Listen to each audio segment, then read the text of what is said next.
सासू माँ और बहू थी। सासू माँ हर रोज ठाकुर जी पूरे नियम और श्रद्धा के साथ सेवा करती थी।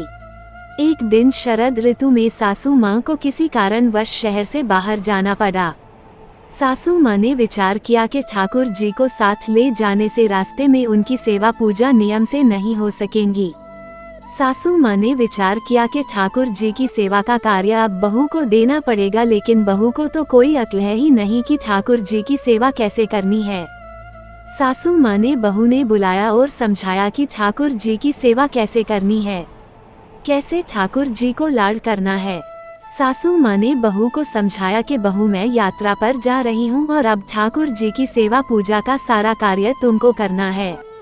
सासू माँ ने बहू को समझाया, देख ऐसे 3 बार घंटी बजाकर सुबह ठाकुर जी को जगाना, फिर ठाकुर जी को मंगल भोग कराना, फिर ठाकुर जी स्नान करवाना, ठाकुर जी को कपड़े पहनाना, फिर ठाकुर जी का श्रृंगार करना और फिर ठाकुर जी को दर्पण दिखाना।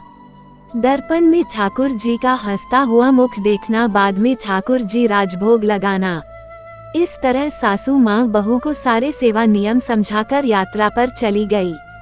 अब बहू ने ठाकुर जी की सेवा कार्य उसी प्रकार शुरू किया जैसा सासू माँ ने समझाया था।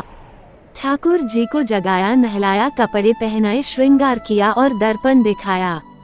सासू माँ ने कहा था कि दर्पण में ठाकुर जी का हंसता हुआ देखकर ही राजभोग लगाना। दर्पण में ठाकुर जी का हंसता हुआ मुख न देखकर बहू को बड़ा आश्चर्य हुआ।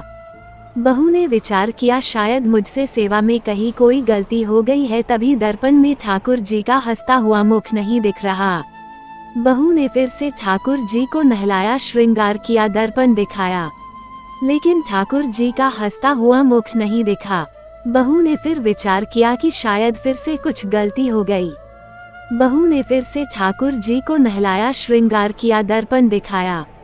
जब ठाकुर जी का हंसता हुआ मुख नहीं दिखा, बहू ने फिर से ठाकुर जी को नहलाया। ऐसे करते करते बहू ने ठाकुर जी को 12 बार स्नान किया।